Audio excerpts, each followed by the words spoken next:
Welcome to the Real Estate Syndication Show. Whether you are a seasoned investor or building a new real estate business, this is the show for you. Whitney Sewell talks to top experts in the business. Our goal is to help you master real estate syndication. And now your host, Whitney Sewell. This is your daily real estate syndication show. I'm your host, Whitney Sewell. Today, our guest is Oscar Buendia. Thanks for being on the show this morning, Oscar.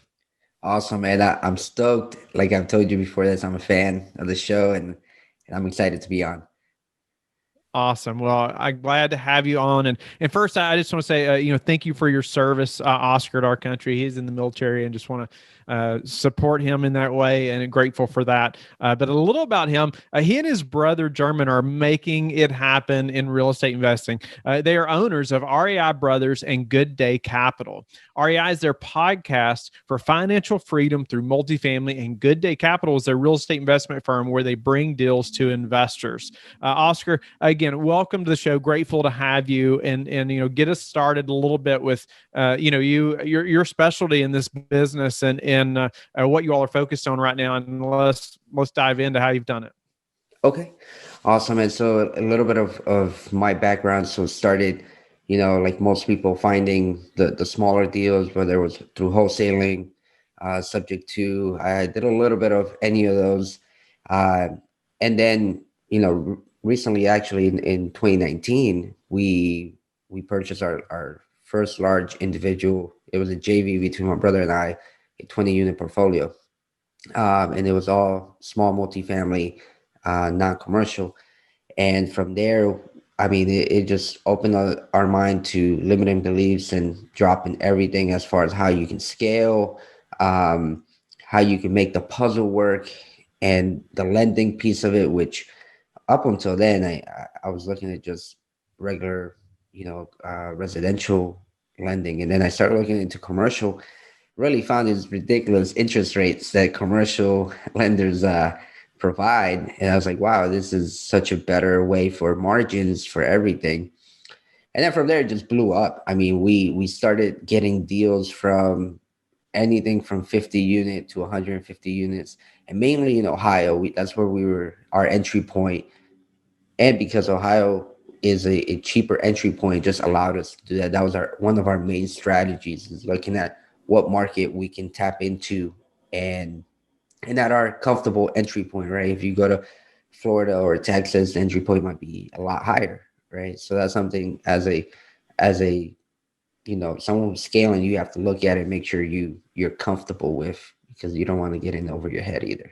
Yeah, let's dive into that a little bit. I know there's many of listeners who are, in your shoes or have been, or almost wish they were maybe, and getting to the point that you have now and thinking through that a little bit. I wanted to back up to how the small multifamily, you talked about exposed those limiting beliefs. Could you elaborate on that a little bit? Because I think there's just the mindset around that so crucial in getting started.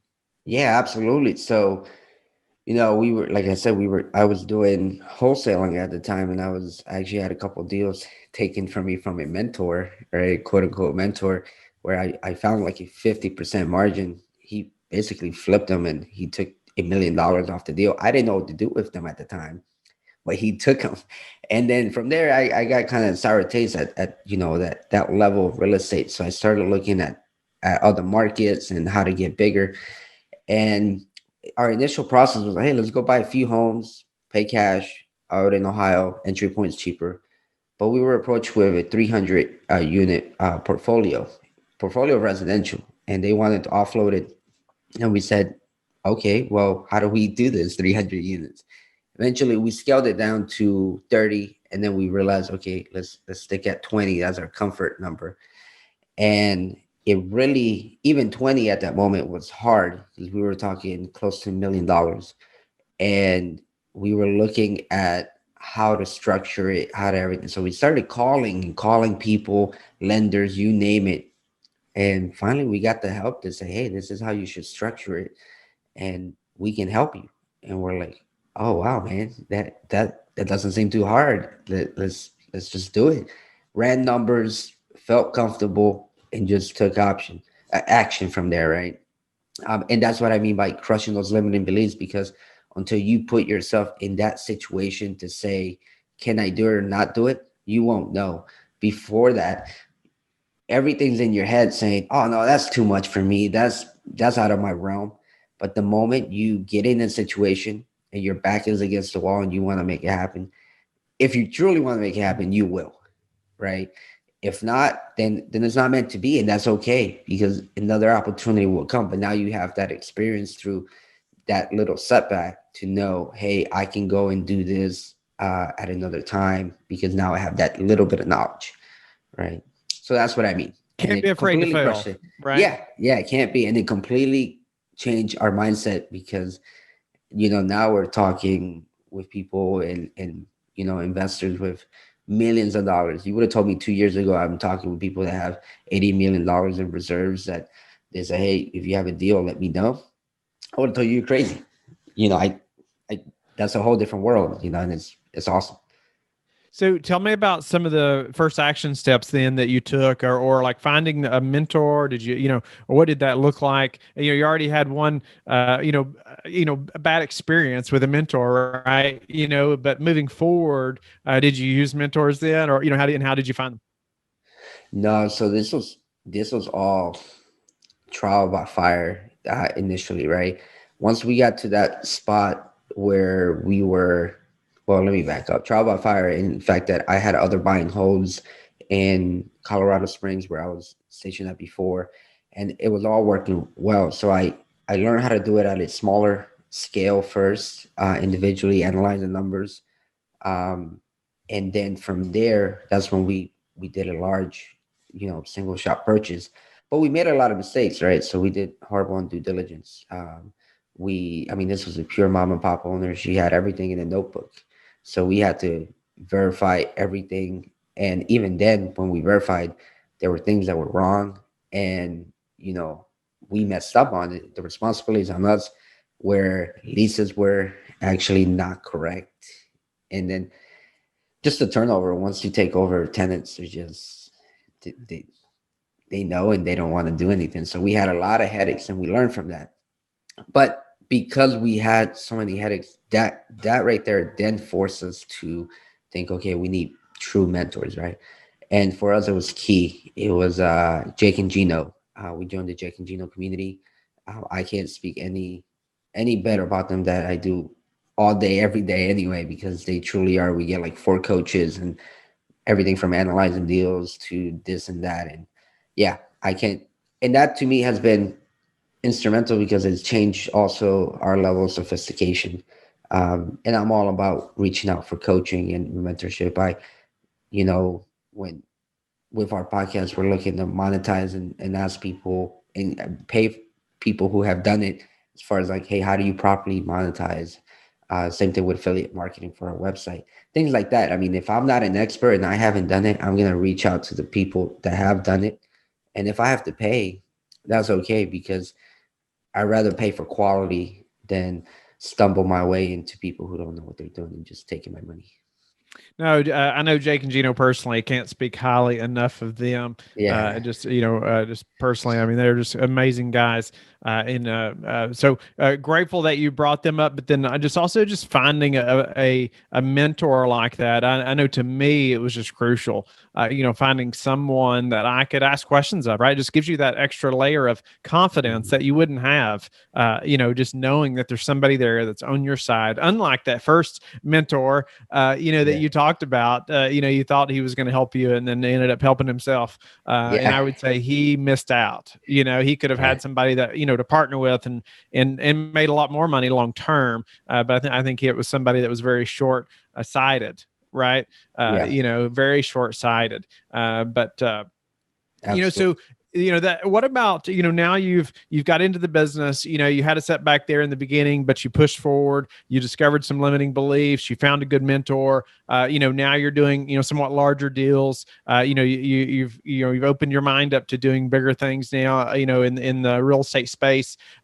Talk about some of those systems that you all have created, that's helped you to think about scaling now. Yeah, absolutely. So that has been the biggest thing in this past year, because we realized with our proper system and proper base and a team to take care of things, especially being a W-2 worker, right? I'm still in the military. My brother is retiring this year, but he's going to be the boots on the ground. The issue, well, not the issue, but what we discovered is we need to scale that, right? So first thing is I hired an executive assistant, and I'm talking about a quality one. I didn't go for a VA. There's a difference, right? So, and she created SOPs for me. She created a lot of things that I could do, but I don't have the time to do, right?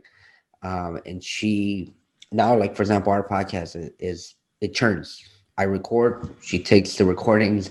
I, I don't worry about anything. I just, pretty much just get on the call like how we're doing now. But then with those SOPs, we're going to pass it down to other VAs who are going to handle our marketing and our part of the house. And then I'm working really hard on the investor relations side, which is we have platforms. I'll name my platform Invest Next for where we show our deals. And, I think that's one of the cheapest and best platforms out there.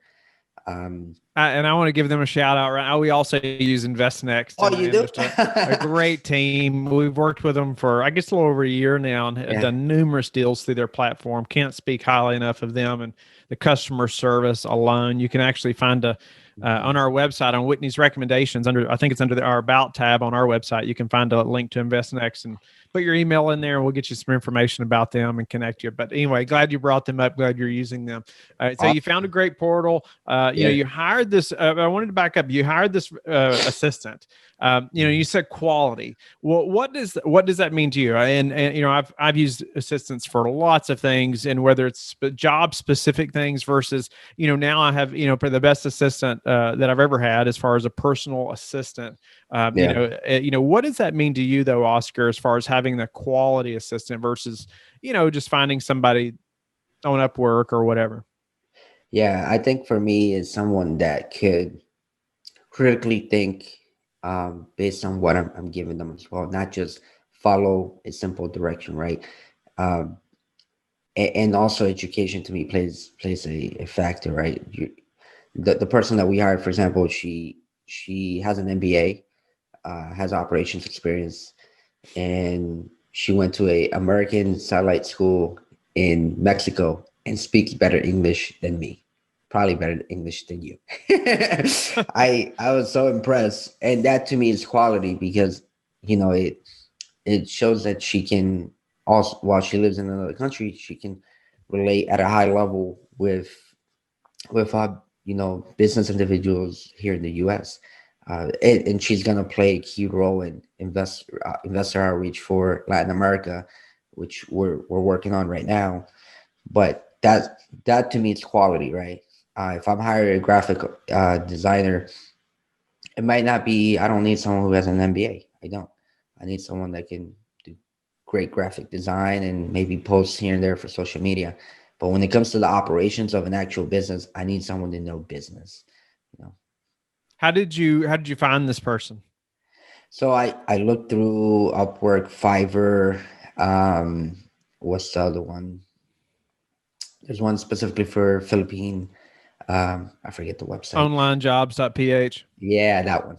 But I looked through everywhere, right? And then trial by fire as well. I spoke to about, 10, 15 different executive assistants, and they're not cheap. I mean, they're anywhere from minimum $20 an hour to you name it, right? So you got to pick your flavor and your price range, but you just got to do it, make a commitment, and you'll see. Shout out to Michael Hyatt's book, World Class Assistant. If you're reading that book, your time maximizes, right? So now you have time to do what is important, which is actually plan out and run your business. Nice. My assistant and I have both read that book, that your World Class Assistant, and been through some of those things. Can't recommend that enough either. I think I read it in a day. It's a really quick read, but very, very worth your while. Oscar, speak to a couple systems that you and your assistant have put in place that have helped you to say gain back more time or be better organized or be more productive. Oh yeah, I mean, like I mentioned a little bit earlier, just the fact that she created our SOPs for the social media and our podcast. I mean, social media and podcasts were taking up so much of our time. And anyone that says, hey, that's their main gig, that's awesome. But that's not our main gig, right? We like that because we educate. We also get to meet people, talk to people, and vice versa. But our job is landing deals. And for this past year, it's taken a lot of time. So she went ahead and created those stops. And from there, I mean, I'm telling you, I don't really worry about it. She I record the Zoom. She knows to be annotated. From there, she throws it out, puts it into a folder, all the deliverables from the company that we use to create everything.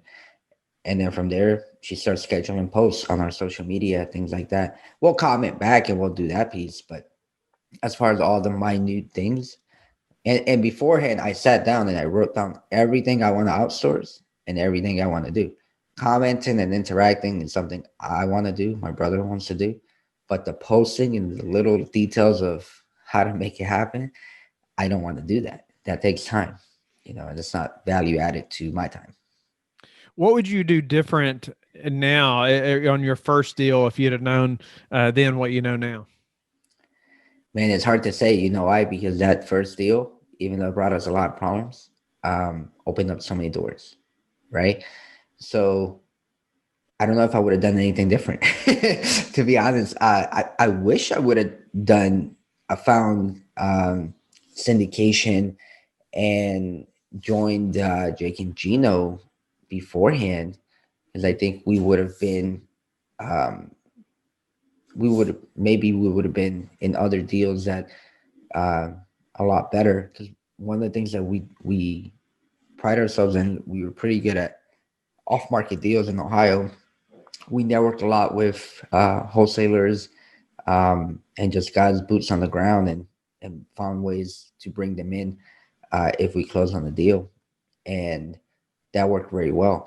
So I think we could have done that better, but man, I can't say I would change anything really, because I mean, it's been an adventure and it's been a great one, and it continues to grow the way it's supposed to, right?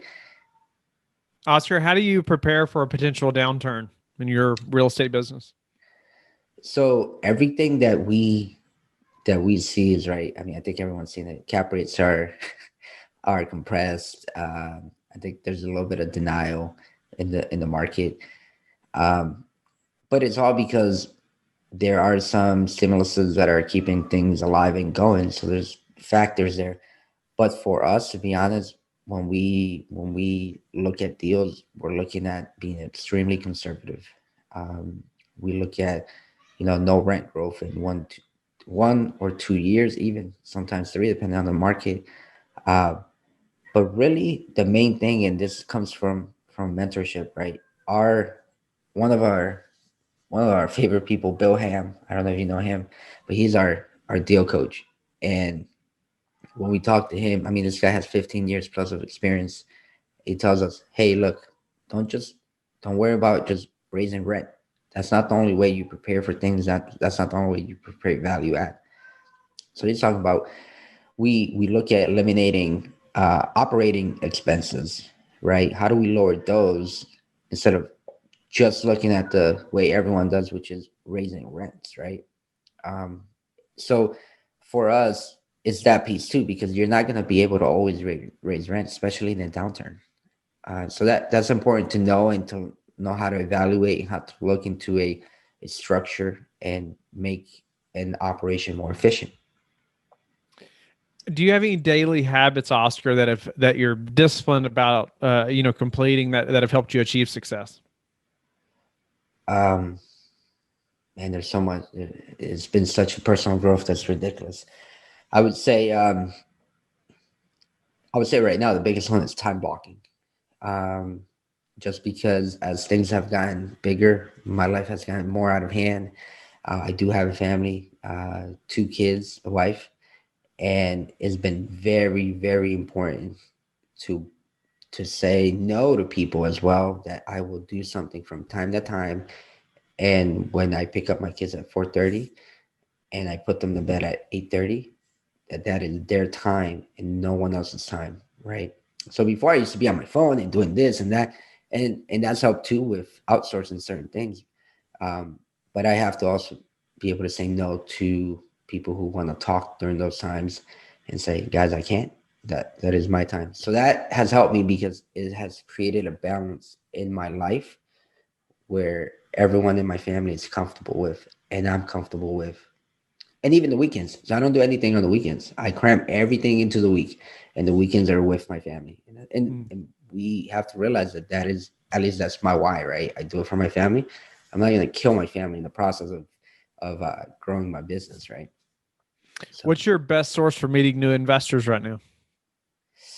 best source for meeting new investors, I would say our podcast. We have so much people reaching out to us in social media.